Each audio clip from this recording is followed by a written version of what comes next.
नमस्कार बच्चों, मैं निर्मल सिंह आप सभी का स्वागत करता हूं आज की इस क्लास में। आज हम पढ़ने वाले हैं कक्षा 8 में इतिहास विषय का अध्याय 3 जिसका नाम है ग्रामीण क्षेत्र पर शासन चलाना। आज हम इसके अभ्यास प्रश्नों को देखने वाले हैं। चलिए तो शुरू करते हैं आज की क्लास। सबसे पहले हम फिर से याद करें में निम्नलिखित के जोड़े बनाए वाले प्रश्न को हल करेंगे। इसमें आपके एक तरफ दिया गया है रैयत और एक तरफ है ग्राम समूह। एक तरफ महाल दिया गया है और एक तरफ किसान दिया गया है। एक तरफ है निज और एक तरफ रेतों की जमीन पर खेती।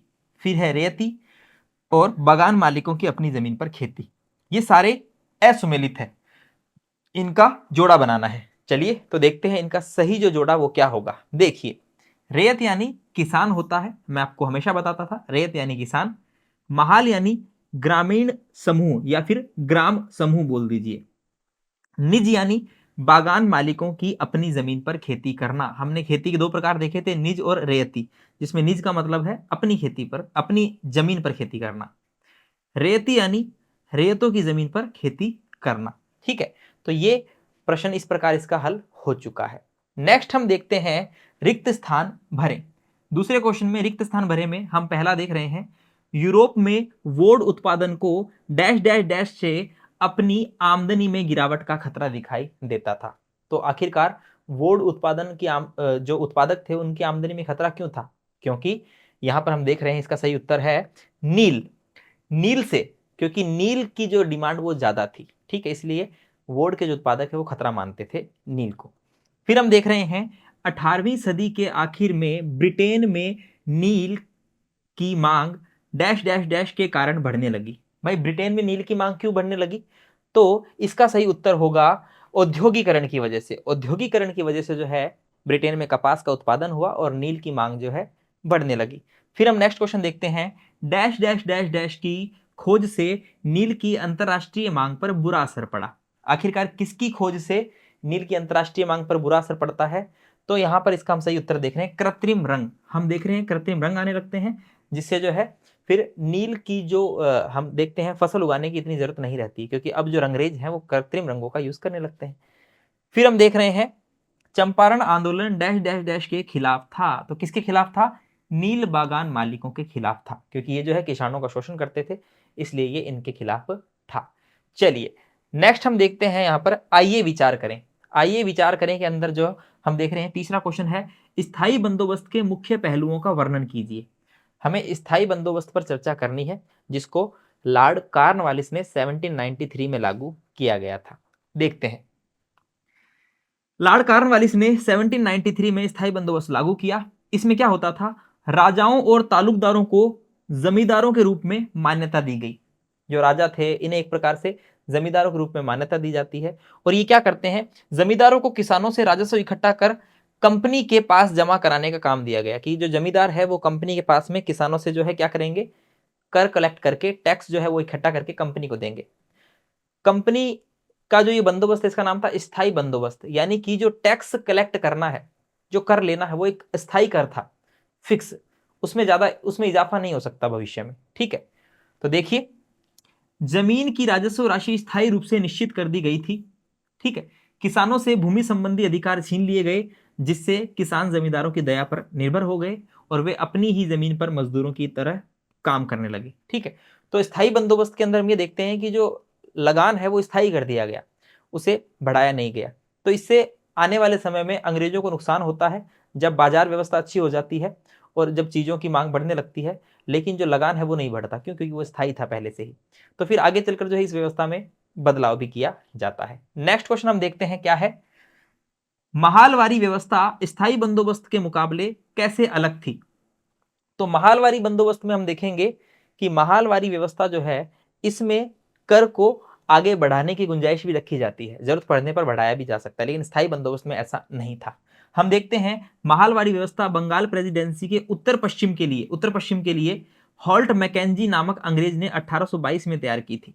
और इस व्यवस्था में क्या व्यवस्था की गई थी, देखते हैं, गांव के एक एक खेत के अनुमानित राजस्व को जोड़कर हर गांव या ग्राम समूह महाल से वसूल होने वाले राजस्व का हिसाब लगाया जाएगा। महाल यानी क्या होता है, ग्राम समूह, हमने अभी देखा है जोड़े मिलान करो वाले में। ठीक है, ग्राम समूह होता है। फिर इसमें क्या किया गया, इस राजस्व को स्थायी रूप से निश्चित नहीं किया गया। जैसे कि स्थायी बंदोबस्त में तो स्थायी था राजस्व, लेकिन इसमें राजस्व को समय के अनुसार बढ़ाया जा सकता था, बल्कि उसमें समय समय पर संशोधन का प्रावधान किया गया। राजस्व इकट्ठा करने तथा कंपनी के पास जमा करने का काम जो है जमींदार के स्थान पर गांव के मुखिया को दे दिया गया। यानी अब पूरे जो गांव का मुखिया है उसके पास में ये पावर थी कि अब वो पूरे गांव से जो है कर इकट्ठा करेगा और जो है कंपनी को देगा। पहले जमींदारों के पास में थी ये शक्ति। जमींदार जो है वो किसानों का शोषण करते थे और ज्यादा ज्यादा टैक्स वसूल करते थे, ठीक है, खुद के मुनाफे के लिए। तो ये जो बिचौलिया होता था एक प्रकार से जमींदार कंपनी और किसानों के बीच में, तो ये बिचौलिए की जो स्थिति है ये इसमें खत्म हो जाती है। स्थायी बंदोबस्त के बारे में हमें पता ही है, लॉर्ड कॉर्नवालिस ने 1793 में लागू किया। राजाओं और तालुकदारों को जमींदारों के रूप में यहाँ पर मान्यता दी गई, हमने अभी जस्ट पढ़ा ही है। और यहाँ पर जमींदारों को किसानों से राजस्व इकट्ठा करने का काम दिया गया था। जमींदार बिचौलिया बन गया था, तो जमींदार खुद के मुनाफे के लिए जो किसानों से ज्यादा पैसा वसूल करता था, जिससे किसान की स्थिति बहुत ज्यादा खराब हो गई थी। जमीनों की राजस्व राशि स्थायी रूप से निश्चित थी स्थायी बंदोबस्त में। महालवाड़ी में ऐसी व्यवस्था नहीं देखने को मिलती है। और किसानों से भूमि संबंधी अधिकार छीन लिए गए, जिनसे किसान जमींदारों की दया पर निर्भर हो गए और किसान अपनी ही जमीन पर जो है कैसे मजदूरों की तरह काम करने लगे। चलिए, ये तो हम पढ़ चुके हैं। नेक्स्ट हम देखते हैं राजस्व निर्धारण की नई मुनरो व्यवस्था के कारण पैदा हुई दो समस्याएं। यानी कि जो मुनरो व्यवस्था थी उसके कारण क्या समस्याएं पैदा हुई राजस्व निर्धारण में, उसकी हम बात करने वाले हैं। चलिए, तो देखिए, मुनरो व्यवस्था के कारण पैदा हुई समस्याएं। नंबर एक, तो राजस्व अधिकारियों ने बहुत ज्यादा राजस्व तय कर दिया था कि जो राजस्व वसूला जाना था किसानों से वो अपने आप में ही बहुत ज्यादा था, इतना ज्यादा कि किसान उसे चुकाने में सक्षम नहीं थे। अब अगर किसान जो है वो नहीं चुका पाएंगे तो फिर क्या करेंगे, किसान के पास में इतनी आमदनी नहीं है, वो टैक्स चुका नहीं पा रहे हैं, लेकिन फिर भी अगर जबरदस्ती उनसे जो है टैक्स वसूला जाएगा तो क्या करेंगे, वो अपने क्षेत्र को छोड़कर जाएंगे, खेती छोड़ देंगे। तो ऐसी कंडीशन में किसान राजस्व नहीं चुका पा रहे थे तथा गांव छोड़कर भाग रहे थे, खेती छोड़ दिए, है ना, और अपने गांव ही छोड़ दिए। फिर देखते हैं नेक्स्ट, रेत नील की खेती से क्यों कतरा रहे थे।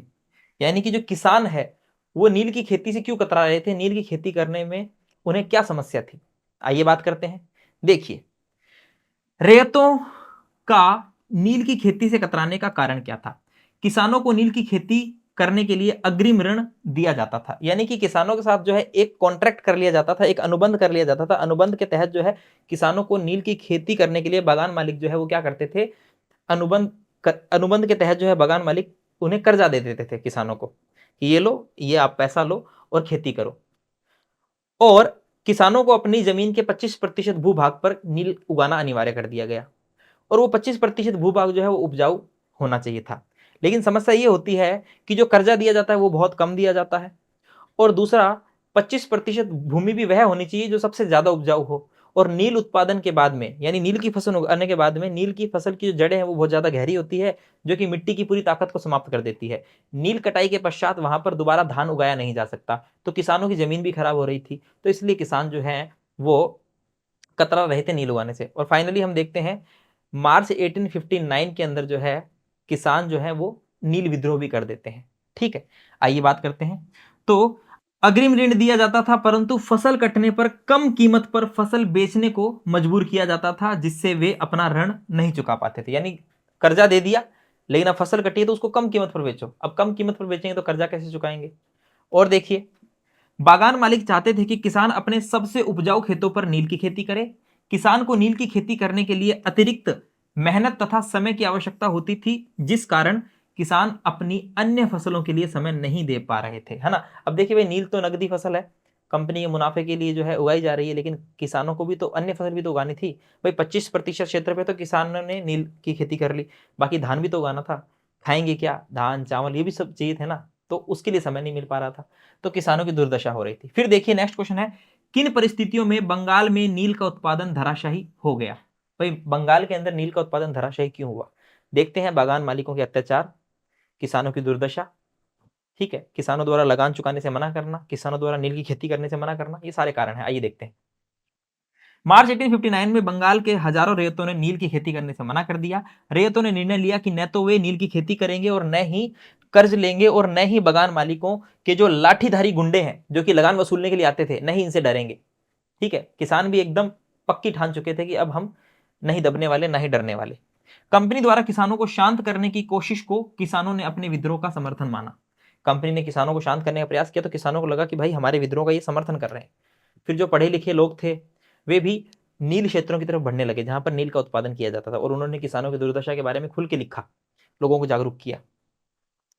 नील उत्पादन व्यवस्था की जांच करने के लिए फिर हम देखते हैं आगे चलकर नील आयोग बनाया जाता है, और नील आयोग जो है वह बागान मालिकों को जोर जबरदस्ती करने का दोषी मानता है। नील आयोग का जो फैसला होता है, जो उसकी सिफारिश होती है, उसके अनुसार बागान मालिक जो है, बागान मालिक दोषी हैं, किसानों को नील उत्पादन से कोई फायदा नहीं हो रहा है, और नील आयोग द्वारा कहा जाता है कि जो मौजूदा अनुबंध है उसको किसान पूरा करें, और उसके बाद में किसान की मर्जी है, वो चाहे तो नील की खेती करे या फिर नहीं करे। आयोग ने किसानों को सलाह दी कि वे वर्तमान अनुबंधों को पूरा करें और आगे से वे चाहे तो नील की खेती को बंद कर सकते हैं। फिर देखते हैं, आइए करके देखें।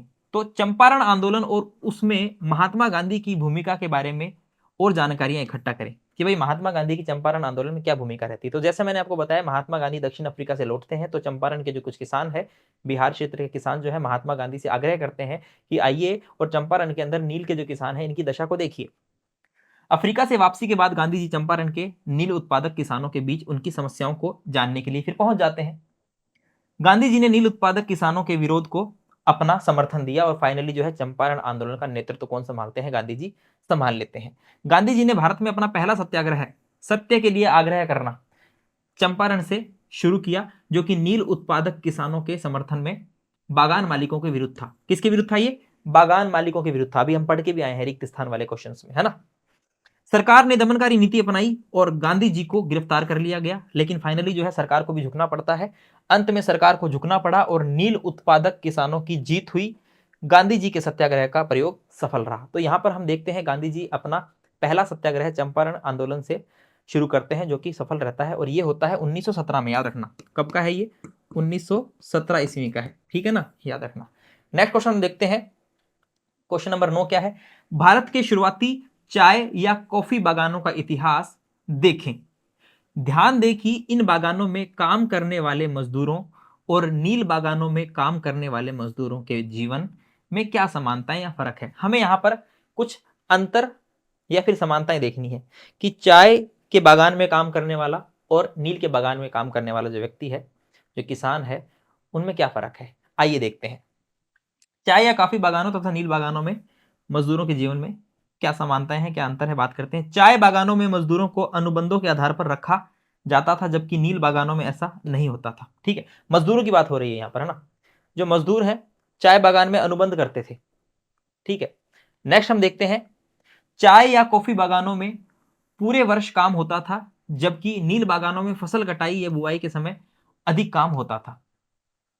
फिर देखिए, चाय या कॉफी बागानों में मजदूर अनुबंध की अवधि के दौरान बागानों से बाहर नहीं जा सकते थे, जबकि नील बागानों में ऐसा नहीं होता था। यानी जो कॉन्ट्रैक्ट है तब तक जो है बाहर नहीं जा सकते थे। ठीक है, और जो नील बागान है इसमें ऐसा नहीं होता था। दूसरा, एक मेन तो आप ये देखिए, चाय बागानों में मजदूरों के साथ में अनुबंध होता था, लेकिन नील के बागानों में ऐसा नहीं होता था। नील के बागानों में हम देखते हैं कि किसानों के साथ तो फिर भी अनुबंध होता था कि किसान को अपनी भूमि पर जो है इतने इतने क्षेत्र पर जो है नील उगाना है, लेकिन जो नील के जो मजदूर होते थे उनके साथ अनुबंध नहीं होता था। ठीक है, तो इस प्रकार से इसका हमने हल जाना है।